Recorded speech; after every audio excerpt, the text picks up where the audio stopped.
आप सबका खैर मकदम में शुक्रिया यहाँ आने के लिए। जैसे आप सबको पता है कि डेलीवेजर्स फोरम के बैनर तले जो जदोजहद शुरू की थी डेलीवेजर्स ने, जिसमें ईजैक भी बराबर शामिल थी और अक्रॉस यूटी ऑफ जे के जदोजहद हुई। कल आपने देखा जलसे जुलूस हुए। उसके बाद में उमर अब्दुल्ला साहब ने एक फैसला लिया जिसमें उन्होंने एक कमेटी तश्कील दी है जिनको 6 महीने का वक्त दिया गया है कि वो एक रोड मैप बनाए। इस बारे में हम आज यहाँ पे जमा हुए हैं आपसे बात करने के लिए। सबसे पहले तो हम खैर मकदम करते हैं इस कमेटी का जो उमर अब्दुल्ला साहब ने बनाई है। उन्होंने काफ़ी हमदर्दाना गौर करके इस बात को महसूस किया है कि ये लोग डिजर्व करते हैं रेगुलर होना, और उन्होंने एक हाई लेवल कमेटी बनाई जिनको 6 महीने का टास्क दिया गया है कि वो 6 महीने के अंदर अंदर एक रोड में बनाए। लेकिन कुछ एक बातें हम सरकार की नोटिस में लाना चाहते हैं। उससे पहले एक तो उमर अब्दुल्ला साहब का शुक्रिया, दूसरा उन तमाम एमएलएज का, वो किसी भी पार्टी के हो वहां पे, चाहे वो बीजेपी की थे, पीडीपी के थे, एनसी के थे, हम उन तमाम का शुक्रिया अदा करते हैं जिन्होंने हमदर्दी का इजहार किया, जिन्होंने सपोर्ट किया असेंबली में, जिन्होंने इस इंसानी मसले को, एक ह्यूमन इशू है, इस पर उन्होंने बात की, सपोर्ट किया और सरकार के साथ दो हाथ भी किए, और सरकार ने भी फिर फराग दिली का मुजाहरा करते हुए एक कमेटी तश्कील दी है। हमने इससे पहले भी बहुत सारी कमेटियां देखी है। उमर सरकार में भी हमने देखी है, जब उमर अब्दुल्ला साहिब चीफ मिनिस्टर थे उस वक्त भी कैबिनेट सब कमेटी बनी, रहीम रतर साहब उसके प्रेसिडेंट ये थे, चेयरमैन थे। उसके बाद में SRO 52 भी आया। तो हमें उम्मीद है कि इस बार वैसा कुछ नहीं होगा। जो कमेटी बनी है वो बराए नाम नहीं होगी, बल्कि वाकई में वो 2-3 महीनों में ही अपनी रिकमेंडेशन देगी ताकि सरकार के लिए कोई रास्ता बने और हमारे जो डेली वेजर्स है, कैजुअल लेबर्स है, सीजनल है, जितने भी लोग हैं, लैंड ओनर्स है, वो सारे रेगुलर हो जाए। इस सिलसिले में हमने अपना एक इजलास बुलाया था, उसमें हमने गौर फिक्र की और हमने भी एक कमेटी बनाई है, 6 रुकनी कमेटी, जो डेलीवेजर्स और डेलीवेजर्स फोरम और एम्प्लॉय जॉइंट एक्शन कमेटी की मुश्तरका कमेटी होगी अक्रॉस यूटी ऑफ जे के, जो परसुएशन करेगी, इस कमेटी के साथ रब्ता रखेगी जो सरकार ने बनाई है, उन तक अपनी जो हमारे तजवीज़ होंगे, जो हमारे सजेस्टिव मेजर्स होंगे, जो कोई भी हकायक हमारे पास है, हम उनको फैसिलिटेट करेंगे। तो हमने भी एक कमेटी बनाई है, वो कमेटी क्लोज लिएजान रखेगी सरकार की कॉन्स्टिट्यूट कमेटी के साथ, ताकि वक्त रहते हुए इस मामले को हतमी अंजाम तक पहुंचाया जा सके।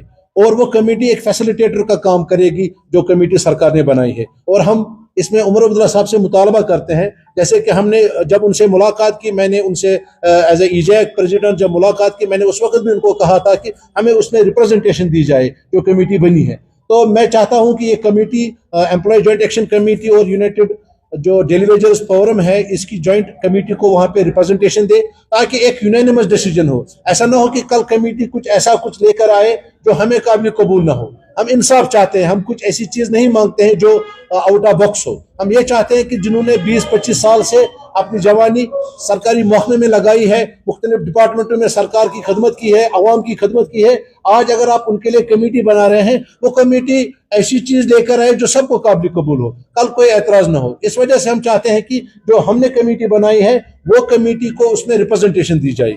तीसरा यह है कि ये इकदाम जो उमर अब्दुल्ला साहब ने उठाया है कमेटी बनाने का, और कहा है कि अगले बजट में डेलीवेजर्स के लिए खुशखबरी होगी, इसका तो हमने खैर मकदम किया है, ये उनकी फराग दिली है, हम उनको सल्यूट करते हैं। लेकिन इसमें एक और इशू है जो स्किप हो गया है, वो है minimum wages act at par with other states and other UTs.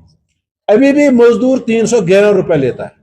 Umar साहब को या हमारे लेजिस्लेटर्स जितने भी हैं अक्रॉस द पार्टी लाइन, मैं किसी पार्टी की बात नहीं कर रहा हूं, जितने भी हमारे रिप्रेजेंटेटिव्स हैं असेंबली में, मैं उन सबको अपील करता हूं, बिलखसूस ऑनरेबल चीफ मिनिस्टर साहब को, कि वो देखे कि यहाँ का मजदूर सिर्फ 311 रुपए ले रहा है, जबकि लद्दाख में, दिल्ली में अब देखिए वहां का मजदूर 15,000, 18,000, यहाँ तक 27,000 तक लेता है। तो हम चाहते हैं जब तक ये कमेटी बने, जब तक ये कमेटी अपनी रिकमेंडेशन दी तो उस रोड मैप पे अमल हो, तब तक सरकार कम से कम मिनिमम वेजेस एक्ट जो है at par with UT of Leh, वो हमारी सिस्टर कंसर्न है, या दिल्ली, वो हमें दिया जाए ताकि तब तक मजदूर को राहत मिले। और आगे के लिए भी जो यहाँ पे डेलीवेजर या कोई और टेम्परेरी कैटेगरी के मुलाजिम हो, उनकी जो सस्टेनेंस है, 311 रुपए पे कोई इस वक्त इस शहर में जिंदा नहीं रह सकता। ये इनका कमाल है कि ये किस तरीके से अपनी जिंदगी बसर कर रहे हैं। तो ये 3 बातें थी जो आपके साथ शेयर करनी थी। बाकी जो मजीद है वो सजाद साहब थोड़ी सी रोशनी डालेंगे।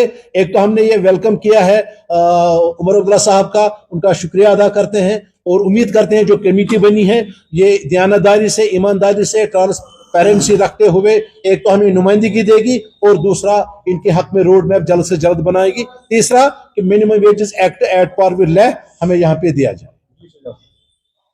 आप सबका बहुत बहुत शुक्रिया।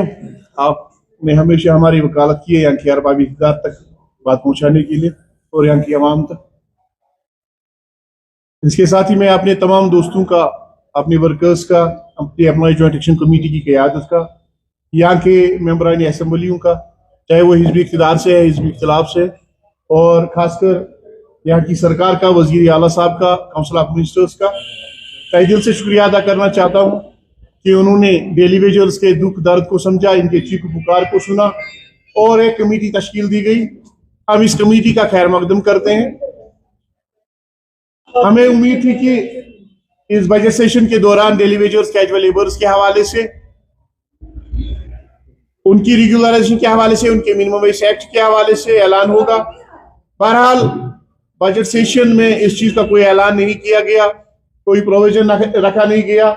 तो उसके बाद जब एहतिजाज वगैरह हो गया, जम्मू में भी हो गया और कश्मीर में भी हो गया, तो वजीर आला साहब ने जो बयान दे दिया है वो काबिल तारीफ है और हम उसका खैर मकदम करते हैं।